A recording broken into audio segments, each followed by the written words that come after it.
कहानी के शुरू होते ही हम एक आदमी को कार से निकलता हुआ देखते हैं। उसकी कार से निकलते ही किसी ने उसके ऊपर हमला कर दिया और वो मारा गया। इस मरने वाले आदमी की बेटी दरवाजा खोले अपने डैड के इंतजार में थी और वो अपने डैड के होते इस मर्डर को देख लेती है और साथ ही किलर को भी। और ये देखकर किलर, जिसका नाम जुकू है, उसे बहुत बुरा लगा। सीन कट होकर एकदम से सोते हुए जुकू की आंख खुलती है और हमें पता चलता है ये उसका ख्वाब था। जब से उसके साथ ये इंसिडेंट हुआ था उस दिन के बाद से आज तक ये इंसिडेंट उसके ख्वाब में आया करता था, इसीलिए वो बहुत ज्यादा डिस्टर्ब रहने लगा था। सीन कट होकर हम मटीमा नामी एक पॉलिटिशियन को देखते हैं। इसके पास इतनी पावर है कि वो अपने मुल्क की मिलिट्री को भी अपने फायदे के लिए इस्तेमाल करता है। हालांकि वो प्रेसिडेंट अभी बना नहीं, लेकिन इलेक्शन में खड़ा हुआ है। अब मटीमा को ये बात पता चली थी कि उसके सारे काले कारनामों का सबूत जॉनी के पास है, जो पहले कभी उसी के लिए काम किया करता था, लेकिन अब उसके लिए खतरा बन चुका था। वो इस चीज की खबर नेशनल सिक्योरिटी एजेंसी में देता है और वहाँ के सीनियर ऑफिसर मो को जॉनी को किसी भी हालत में जिंदा या मुर्दा पकड़ने का काम देता है। मो कुछ सोल्जर्स को जॉनी के घर पे भेजती है, लेकिन वहाँ पर उन्हें जॉनी नहीं मिलता। वो परेशान होकर जेमिनाई के पास जाती है, जो उनके IT डिपार्टमेंट में काम करती थी। वो जेमिनाई से कहती है कि शहर के सभी CCTV कैमरास का इस्तेमाल करते हुए मुझे अभी के अभी जॉनी की लोकेशन चाहिए। वो अपने काम में लग जाती है और सीन कट होकर फाइनली हमें जॉनी को दिखाया जाता है, जिसके पीछे बहुत से लोग पड़े हुए हैं। वो इस टाइम एक होटल रूम में है और ये भी जानता है कि मटीमा उसके पीछे पड़ा हुआ है, इसीलिए उसने एक रिपोर्टर को कॉल की। एक ऐसे रिपोर्टर को जो मटीमा का दुश्मन था, क्योंकि मटीमा की वजह से उसका करियर तबाह हुआ था। कॉल पर जॉनी उस एंकर को कहता है, अगर तुम मटीमा से बदला लेना चाहते हो तो फिर यही मौका है तुम्हारे पास। मेरे पास उसके खिलाफ कई सबूत हैं। मैं तुम्हें कुछ फाइल सेंड कर रहा हूँ, इसे अपनी जान से ज्यादा संभाल कर रखना। इसके बाद हम दोबारा जुको से मिलते हैं, जो अपनी फैमिली को लेकर बाहर निकला था।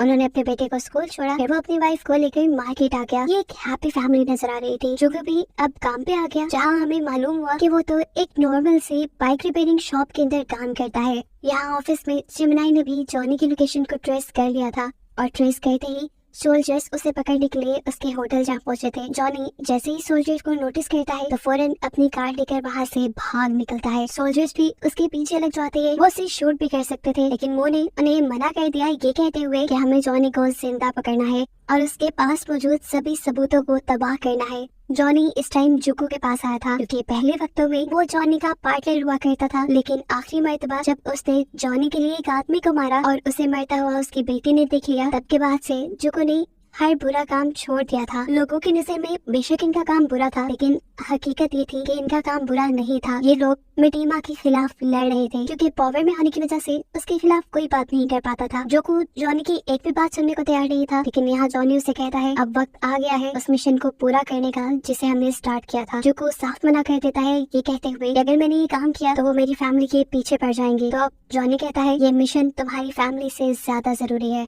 और जिन लोगों की तुम बात कर रही हो वो अभी भी तुम्हें देख रही है, क्योंकि वो पहले मेरा पीछा कर रहे थे। ये कहते हुए वो अब जुको को गले लगा लेता है। सीक्रेटली वो एक डिवाइस जुको की पॉकेट में डालता है और उसे कहता है तुम मेरी आखिरी उम्मीद हो जुको, मैं कैंसर की लास्ट स्टेज पे हूँ, मैं खुद ये काम नहीं कर सकता और अब ये तुम्हें ही पूरा करना होगा। इसके बाद जॉनी बाहर निकलता है और अपनी कार में बैठकर तेजी से कार चलाने लग जाता है। सोल्जर्स भी तेजी से उसकी कार का पीछा कर रहे थे, जबकि जॉनी कार चलाते हुए एक टूटे ब्रिज के पास आ चुका था। कार से निकलकर अब वो ब्रिज के ऊपर खड़ा हो गया। इससे पहले कि ये लोग उससे कोई भी सवाल करते, कुछ भी पूछते, वो यहाँ से जंप करके सुसाइड कर लेता है। उसका मरना सिक्योरिटी एजेंसी के अंदर जेमिनाई भी देख चुकी थी और ये देखकर वो शॉक रह गई। उसके मुंह से दुख साफ जाहिर हो रहा था और यहाँ पे हमें रिवील हुआ कि बेशक वो सिक्योरिटी एजेंसी में थी, लेकिन वो जॉनी के ग्रुप के साथ काम किया करती थी और जॉनी के मरने से उसे बहुत दुख हुआ था। यहाँ अब उसके लीडर मो उसे जुको को तलाश करने को कहती है, जो कि इस टाइम मार्केट में गया था। उसे जब अपनी वाइफ मार्केट में नजर नहीं आती तो वो उसे कॉल करके बताता है कि वो 2-4 दिन के लिए कहीं जा रहा है और जल्दी लौट कर आएगा। ये कहने के बाद वो एयरपोर्ट पे गया और वहाँ के लॉकर से कुछ चीजें चुराई।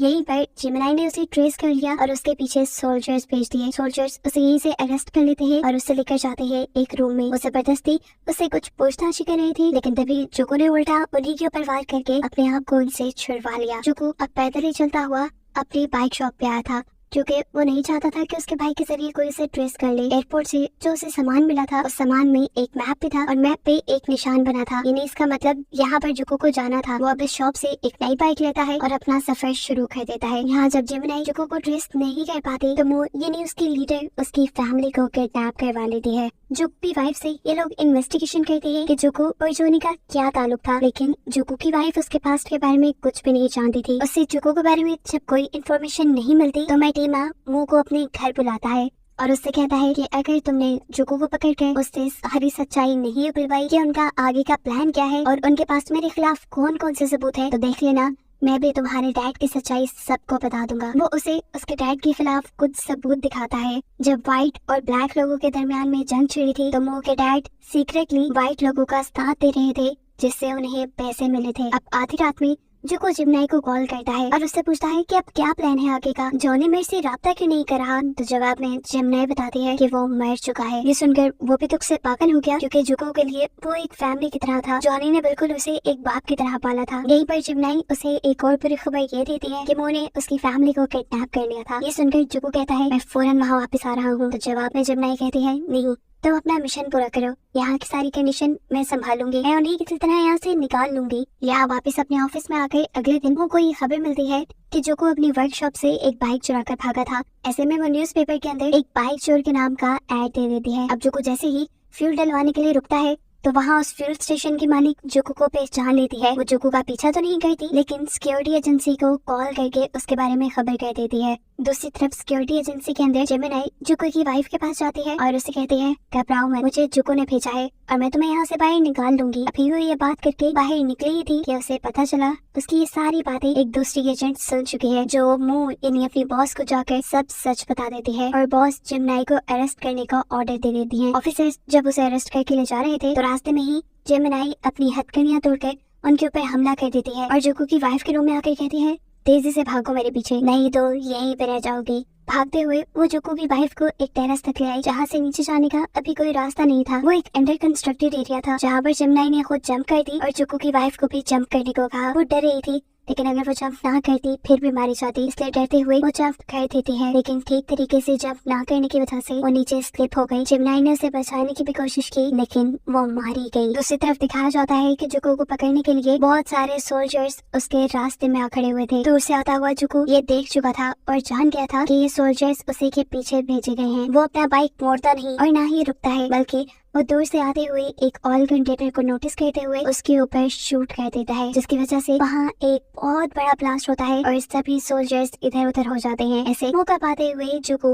यहाँ से बाइक निकाल कर ले जाता है। टाइगर जो कि इस मिशन का हेड था जिसे जुको को हर हाल में पकड़ना था वो हेलीकॉप्टर के जरिए अब उसका पीछा करने लगा था, इसलिए जुको अपनी बाइक रोक लेता है और जैसे ही हेलीकॉप्टर उसकी तरफ मुड़ता है तो वो हेलीकॉप्टर पे बार बार गोलियां बरसाकर उसे डैमेज कर देता है और ऐसे अपनी बाइक लेकर आगे पहुंच जाता है। अब शाम भी हो चुकी थी, उसे कहीं रुकना था। उसने अपना बाइक झाड़ियों में छुपाया और खुद के लिए कोई रहने की जगह ढूंढने लगा और तभी उसे दूर से एक हेलीकॉप्टर दिखाई दिया और उसे मालूम हुआ कि टाइगर के लोग यानी वो सारे सोल्जर्स यहीं करीब ही छावनी लगाकर बैठे हैं। फिलहाल के लिए तो वो चुप हो जाता है लेकिन रात में वो मौका पाते ही उस छावनी के ऊपर हमला कर देता है और वहाँ मौजूद सभी सोल्जर्स को मार डालता है। सभी सोल्जर्स को मारने के बाद यहाँ जो बचा था वो टाइगर था यानी उन सब का लीडर जो इतनी हलचल सुनकर जाग था। यहाँ उसके और जुको के दरमियान में फाइट शुरू हो जाती है। पहले तो जुको उसे बहुत मारता है लेकिन फिर एक वक्त ऐसा आया कि टाइगर उसके ऊपर भारी पड़ गया। यहाँ तक कि टाइगर ने उसके पेट के अंदर चाकू से वार करके उसे जख्मी भी कर दिया लेकिन जो वो हार नहीं मान सकता था वो अपने ऊपर कंट्रोल पाता है और फिर अपनी सारी ताकत जमा करते हुए टाइगर को उठाकर दूर पटक देता है जिससे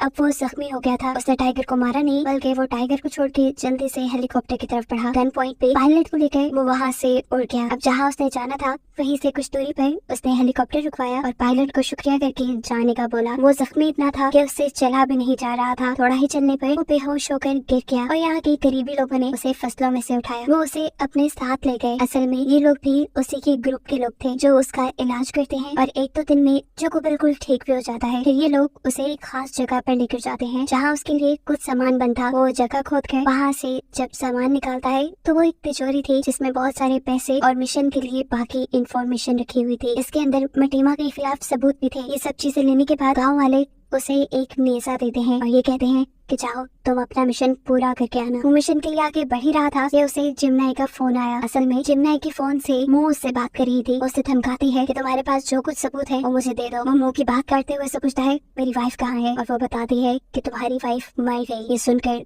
वो गुस्से में कॉल काट चुका था। अब जुको ने उस आदमी से कांटेक्ट किया था जिससे उसे जॉनी ने मिलने को कहा था, वही रिपोर्टर जिसकी जिंदगी मैटिमा ने बर्बाद की थी। वो उस रिपोर्टर को मिलने बुलाता है, उसको सारे सबूत देकर कहता है कि इन सारे सबूतों को एक्सपोज करने से पहले तुम्हें मेरी मदद करनी होगी, तुम्हें मेरे बेटे को बचाना होगा। वो भी उसकी ये बात मान चुका था। ये एंकर पहले जिमनाई का पता चलाता है और ये सब लोग जिमनाई के घर चले जाते हैं, जहाँ जुको उसे कहता है मैंने तुम पे एतबार किया था लेकिन तुमने मेरी फैमिली का ध्यान नहीं रखा। जवाब में वो कहती है ऐसा नहीं है जुको, मैंने अपनी पूरी कोशिश की थी लेकिन उस टाइम सिचुएशन मेरे हाथ से बिल्कुल बाहर निकल गई। वो भी जानता था कि सब में जिमनाई की गलती तो है ही नहीं। उसे कहता है अच्छा ठीक है मेरी बात सुनो, अब मुझे किसी भी हाल में मेरे बेटे को बचाना है, पता लगाओ कि वो कहाँ है। जिमनाई अब सर्च करती है और उसे पता चलता है कि जुको का बेटा मैटिमा के घर पे था। रात के अंधेरे में जुको अब मैटिमा के घर पहुंच चुका था अपने बेटे को रेस्क्यू करने के लिए। बाहर बहुत सारे सिक्योरिटी ऑफिसर से भी उसका सामना हुआ जिसको उसने बड़ी आराम और खामोशी से मार डाला, जिसके बाद वो घर के अंदर घुसा और गन की पीछे वाली साइड से उसके सर पे हिट करते हुए उसे भी बेहोश करके बांध दिया। जब उसे होश आया तो जुको ने उससे पूछा बताओ मेरा बेटा कहाँ है। इससे पहले कि वो मैटिमा को कुछ कहता, मैटिमा उसे धमकी देता है अगर मुझे एक खराश भी आई ना तो देख लेना तुम्हारा बेटा मारा जाएगा। जुको उसकी एक नहीं सुनता और उसके फोन से मुंह को कॉल मिलाता है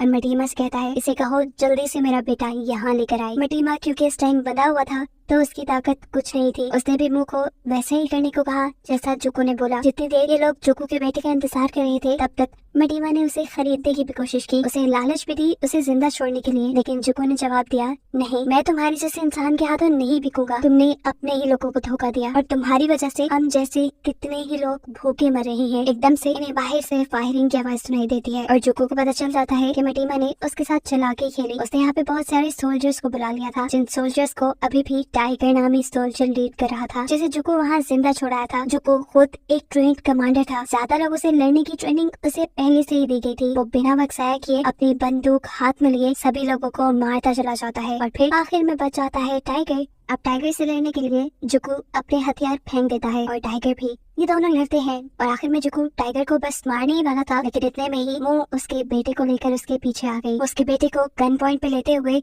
जुको को धमकी देती है कि छोड़ दो टाइगर को और वो सारे डॉक्यूमेंट मेरे हवाले कर दो जो तुम्हारे पास है, नहीं तो मैं तुम्हारे बेटे को गोली मार दूंगी। अपने बेटे का नाम सुनते ही जुको भी हाथ खड़े कर चुका था। ये सुनकर जुको से कहता है कि डॉक्यूमेंट्स अब मेरे पास नहीं, वो कल को पूरी दुनिया के सामने होंगे। इसी सभी बहस के दौरान मैटिमा भी बाहर आ चुका था जिसे सोल्जर से छुड़वाया था। वो मुंह से कहता है चलो मार दो जुको को अगर तुम साबित करना चाहते हो कि तुम्हारा बाप एक चोर नहीं था। अम्मू को ये बात तो पहले ही पता थी कि कल अगर सारे ही गलत काम मैटिमा के सब लोगों के सामने आ गए तो वो वैसे ही जेल चला जाएगा। तो अच्छा यही था कि वो कल के बजाय आज ही मैटिमा को मार दे। वो यहाँ मैटिमा को गोली मार देती है। अब मैटिमा का मर्डर तो उसने जुको के सामने कर दिया था और जुको उसके और भी बहुत से राज जानता था, इसीलिए वो उसे भी मारने के लिए आगे बढ़ती है। लेकिन इससे पहले कि वो गोली चलाती जोरदार गोली चलने की आवाज यहाँ पे पहुंचती है और देखने को मिलता है कि वो खुद ही मर गई थी और उसे गोली मारने वाली कोई और नहीं बल्कि जिमनाई थी जो वक्त रहते ही यहाँ आ गई थी। यहाँ टाइगर जो बड़ी हिम्मत करके खड़ा हुआ था वो अब जुको को शूट करने ही वाला था,